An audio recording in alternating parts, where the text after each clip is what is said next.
My name is Shua, and I am the founder and host of Light Up with Shua podcast. And it's a weekly podcast on conscious living and parenting. I have the honor and privilege to be with somebody special that I've been meaning to interview. So, welcome, Isabelle. Thank you so much, Shua, for having me today. Thank you. So, give me your full name and introduce yourself. What do you do? And we are sitting in your nice office here. Thank you. My name is Isabelle Cherney, and I'm the Dean of the School of Education and Social Policy at Marymount College in North Andover, Massachusetts. Yeah. And welcome to my home, basically. You mostly stay here. I'm mostly in here, yes. So, talk about, in brief, what's your journey to this? The journey is very convoluted, as you can imagine. But basically, I'm a native of Switzerland and grew up in Switzerland. Met my husband the day I was leaving to go to London to create a new company. So I moved to London, and we eventually got married.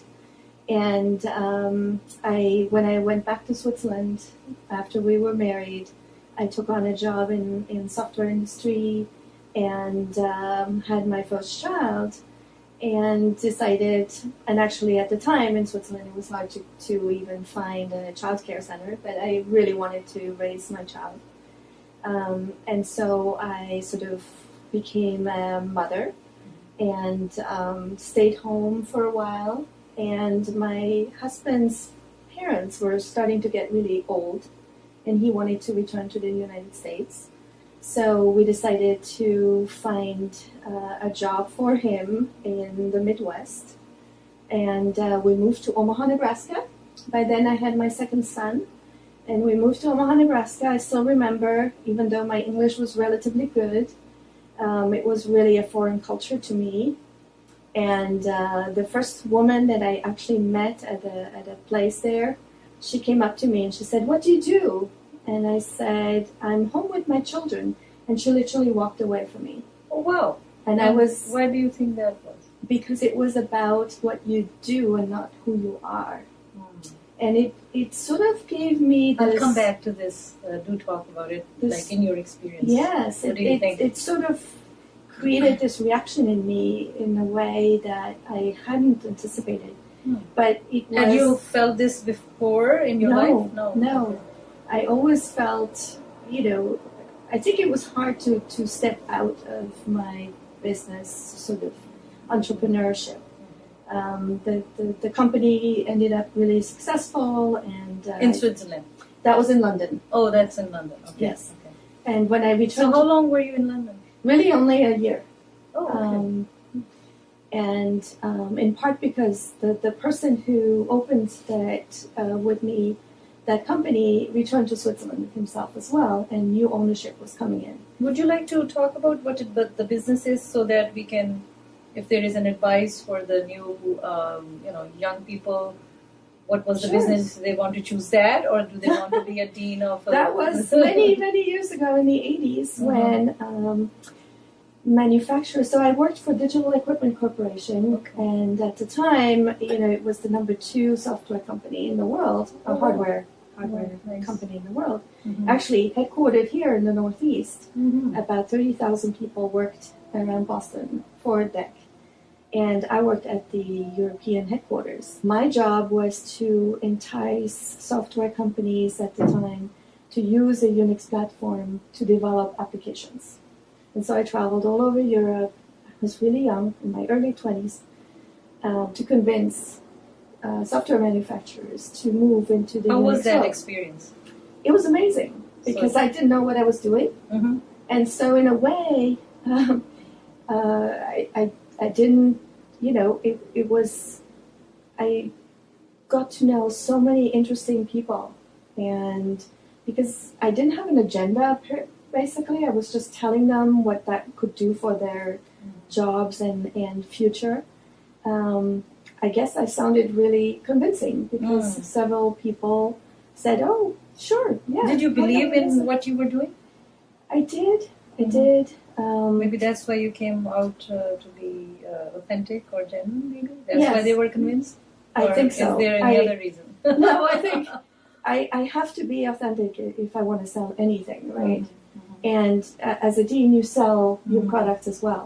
So you have to be really believing in what you do, and that is actually so that's where the advice will come from. Whether you were a software or hardware engineer or coder, if I'm correct, and marketing the product, or a dean of a college, what's the thing that younger people can take from you that they should be doing, doesn't matter what?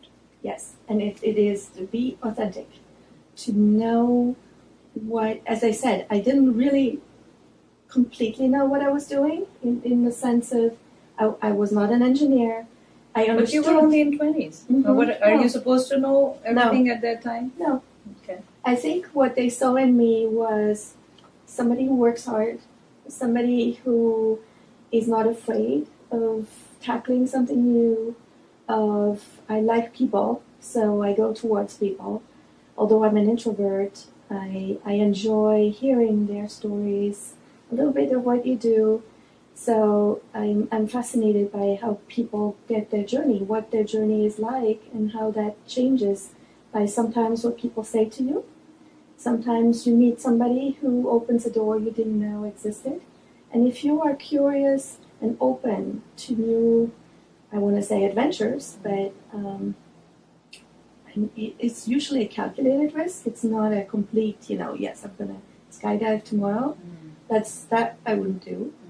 But if I do see that there's value in bringing something to the world that will be where people are better off, then that is a great sense for me to go for. So I'm very much about social justice. If I find that something is going to increase equality or equity or inclusion or many, many other things, then I feel drawn to that problem or challenge, and I will try to solve it or help solve it or whatever it may be. So I think that the common thread here is the adventure of life, and to embrace it, and to always stay true to your values, because you do have to believe in what you do, and that is so crucial. Wonderful. Thank you. So anything else you want to say? Yeah, sure. Well, and then we moved to the United States. We moved to Omaha. I was raising my two boys, and felt that something was missing, given that I didn't have a degree per se. And so I started to take classes. Oh, so you studied and did everything after your boys? Yes. Oh, wonderful. Yeah, and especially after that person told you, yes, walked away from you, whoever that was. I think at the time I was frustrated and angry at her. In the end, I must thank her, because in a way she awakened a piece of me that probably was pretty dormant at the time. And that willingness to show, I told my husband when I got home, I said, I speak 5 languages, and, I felt like I was just a housewife. Nothing wrong with being just a housewife. But you were working before. At the time, it felt like everybody else was accomplished. They were doing all these other things, and I was just at home with my boys. So it sort of stirred this almost like I want to show her that, I'm not just that. I'm much more than just one label. And so it spurred in me that willingness to pursue, and I was a little bit afraid of starting it in a different culture, different language. And my husband was a big proponent. Said, yeah, you'll be fine. And truthfully, I took my first class, and I aced everything. So I went on and got my bachelor's, and then I thought... So English wasn't an issue for you, right? Sorry? English language wasn't an issue for you? No. I had English in school, and then when I went to Geneva to work for DEC. It was all in English, so that was really helpful. But I left my hometown to go to the place in Switzerland where I could use my English. So I had to make that conscious decision to get away and actually... French, I guess. You speak French in Switzerland? French and German. German. So you speak German and French? And the dialect, the Swiss German dialect. Okay. And then we also have Italian as a national language and Romansh. Okay. I understand Italian, but I don't speak Romansh. Okay. But I also learned Latin for 8 years, Oh, wow. and what English was it? and Spanish. Was it a need, or do you wanted to learn? I'm a learner. Okay. I love learning. Okay. And so I wanted to. Now the need, Latin was part of the curriculum. Okay. Because many years when I was little, I wanted to become a surgeon. And to be a surgeon, you needed Latin at the time in Switzerland. And so I took that route, basically. Although it was mostly my parents who just decided, just do the most difficult you can. That way, whatever you want to do next, it'll work. So anyways, I became an adult learner and, went all the way and did my doctorate. And then it was, where do we find 2 jobs? Because my husband is also an academic. And so we applied to jobs in larger cities where there were 2 openings, one in psychology, that's my background, and one in physics, because that was his background. And it turned out that where I was adjuncting, where I did my undergrad at Creighton University, they had an opening. I applied. I was the strongest candidate, and that's how I started my career. So you did your doctorate in psychology? Mm-hmm. That's what you said? Yes. And you started as, what was the job? Assistant professor. Okay. And within really a couple of months, I was asked to be part of a new task force to create an honors program at Creighton University. Where is Creighton University? It's in Omaha, Nebraska. Okay. It's one of the Jesuit, Okay. one of the Jesuit universities. Okay. Great place. Okay. And so I worked on a honors program, which really became nationally known. It was a great opportunity for me to show my leadership skills, I guess, in some ways. So how did you learn your leadership skills, for example? It's a great example. I think I was surrounded by people who inspired me and that I watched very carefully. When you were at Creighton in particular, some of the teachers, I had some outstanding undergrad teachers that I watched, and I think people are not really born leaders. That you learn a lot on your way, but you have to sort of have that spark in you, I think, to feel confident enough to take on some leadership opportunities. We are all leaders, especially if you're a parent. You're the leader of that unit. You're a role model to your children, but also to your spouse and whomever you have in your family. So we're all leaders. But when we talk about leadership, we often forget that we are all leaders, right? We think of a political leader or some school leader or something like that. Yeah. And so those are different skill sets. That's true. But we always have followers, whether we know it or not. And I had the opportunities really to work with some outstanding leaders that I would watch, or those who weren't so good, and would watch and see, oh, maybe not to do this, maybe not to do that. But I think, again, it's knowing yourself, it's knowing where your strengths are. It's really important, right? Yeah. And you're surrounding yourself with people who are different. Okay. I think that's really important because you need to hear the other sides of the story. So you are comfortable in uncomfortable situations? I wouldn't say I would be comfortable, but I will seek those out if necessary, because that's how you get to the truth sometimes. Because if you surround yourself with people who think similarly, well, that's great. But then you're just rehashing the same things over and over, and you don't necessarily see how other people think or where the problem is, because you've surrounded yourself with groupthink, basically. That's true. So I guess this was a good advice for the new, people who are thinking of getting better in anything, I guess. These were some, leadership skills, or not to be afraid to go to places that you don't know, and unknown places, what you call explored territory, and all that. So, okay. Very important. Yeah. And that's what you did, seems like, Yeah, all your life, most of the life. Right. Yeah. I traveled around the world, and every time I learn so much from just watching and looking at other people. So do you think when you traveled around the world, I mean, if somebody's listening to you would say, wow, she had all the opportunities. Did you create opportunities, or were you privileged to just have that? No, I created opportunities in many ways. Mm-hmm. So growing up, we were, even though Switzerland is certainly a very wealthy place, my parents were divorced when I was little, and so I lived with my mother and my sister in very, I wouldn't say poor, we always had food, but really not wealthy means. And so you have to find ways, and I think in part this is why I am who I am, is that I did not necessarily accept that and said, I'm sure there's something I can do to get out of these predicaments.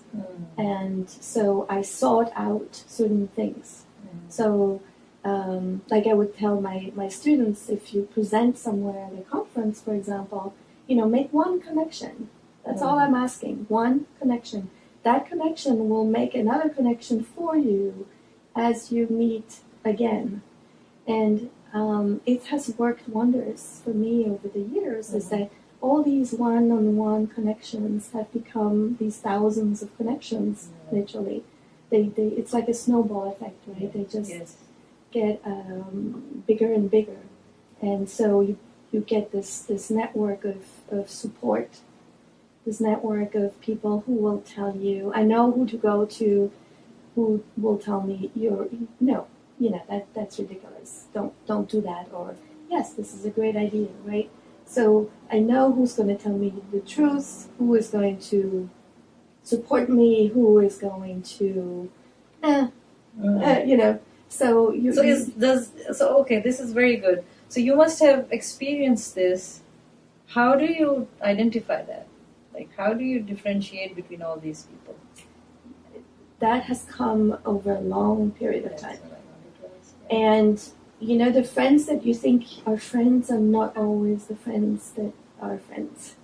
So by moving out, I haven't moved that much, but I've moved across the pond, I've moved in different places. It was interesting to see who stayed a friend, because I'm quite loyal, so I will try many times to reach back to the friends. And because I'm the one who moves, I have to make that effort. So when I go back and visit Switzerland, for example, I have to make sure I contact all my friends and say, hey, I'll be there during that time, can we meet, etc. So the burden is on me. And over time, you see those who come and make the effort, and those who don't. And so over time, my set of friends, some have stayed the same, but many that I thought were good friends ended up being just acquaintances. They were nice and good. But they didn't want to put effort in meeting you. Yeah, because it takes effort for relationships to work. And if it's only one way, and that was a lesson I learned as well. I had this one friend, and I was always the one initiating until I realized every time I met with her, I was in a bad mood. And my husband said, you're always in a bad mood when you meet with this person. And I thought about it, and I said, you're right. And it's probably because I think there was a lot of, she was unhappy, and she would and I eat up whatever people say. And so I was unhappy for her in a way. And so then I become unhappy about my own life when, in fact, there was no reason for it. You should surround yourself with people who are happy.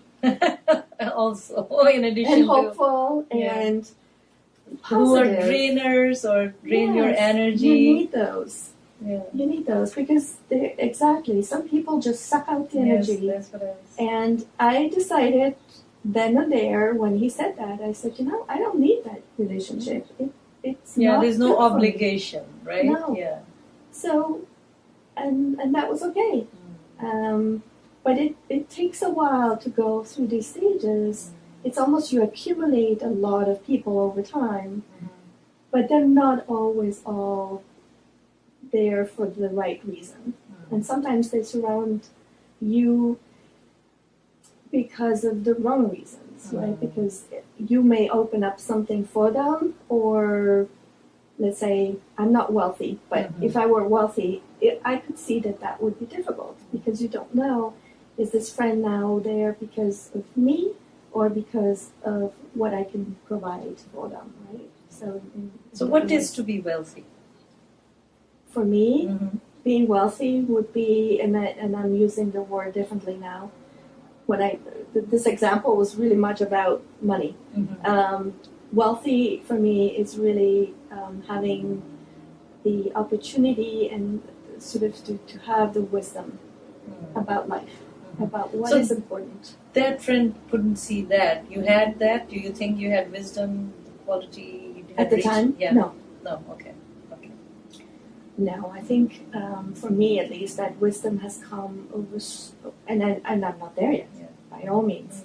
There's many more years I have to learn and continue. Do you ever get to the end? Do you think? I don't know. I don't know. There's very few people. So in psychology, we talk about self-actualization, where all these other needs are met, and you're sort of surrounding yourself with positivity. I would say, like Gandhi or even Oprah might be two people who are self-actualized, but there are not that many out there. And they're still, not Gandhi, I don't know, but Oprah, I know that, she's still learning. Yeah. She's always learning. Yeah. I think, and that's part of life. Once you stop learning, then the decline starts pretty fast. Yes. Okay, well, let's come to a little bit of the topic that I am here also for. You have talked quite a bit about being conscious of your life and how you reached that with time, right? So I would like to, I know that your children are grown up now, but I will still address some of the questions regarding how conscious you were before you had them, right? Please. It's a great question, because I remember that conversation in my head. And with my husband, we got married relatively early. So he proposed after knowing me for 3 weeks. So it went really fast. But I knew he was the right person. Okay. And how did you know that? I have to come. Okay, we'll talk about that in relationships. Okay. So when we decided to have children, part of me was saying, I want to be young so that I have the energy while there's not. But also, I had a grandfather, and I wanted him to be a great-grandfather. So in a way, it was very conscious. Very conscious in that sense. And then I never thought I would have children that soon. It just worked right away.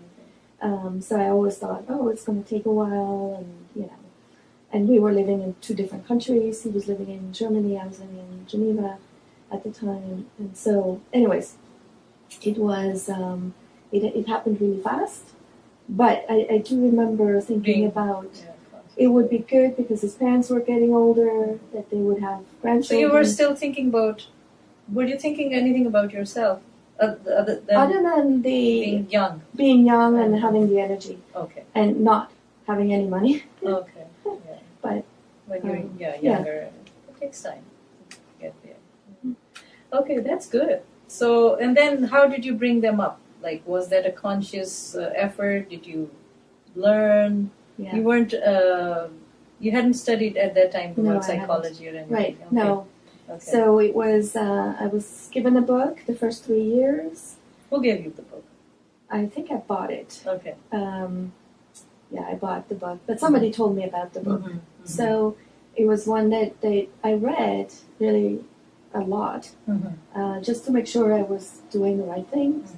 But a lot is, it's just, from my perspective now, was very common sense. But I made a few things that I would have done differently had I known everything I know now about child rearing. But in the end, I think me staying home was the best thing for my oldest. He was somewhat on the spectrum. Not that he's autistic, but he had tendencies in that direction. And me being there all the time, we never left each other for the first 2 years, which was not healthy. I give you that. But in a way, it just, now that I know what I know, it was the right thing. And I'm not sure if I had known what I know now, if I had done the same thing. I think I would have done things differently, but you never know. Can you talk about what differently, if they're positive, anything that you could have done? I think for me, I was a slave to him in a way, right? So I really had no life whatsoever. My husband was doing his research, was never really around. Yeah. So it was me full time, all the time. And he was difficult. He was a difficult child. And so it was, my sanity was probably not the best in the sense of, you give up a job where I traveled around, where you're valued, you get a salary, there's certain incentives that you get.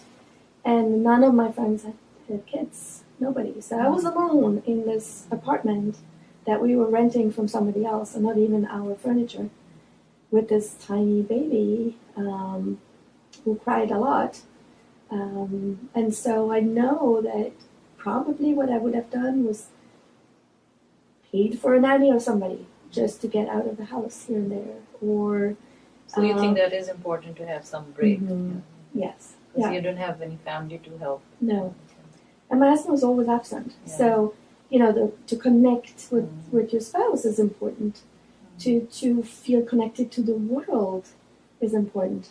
So it was really very isolating in so many ways.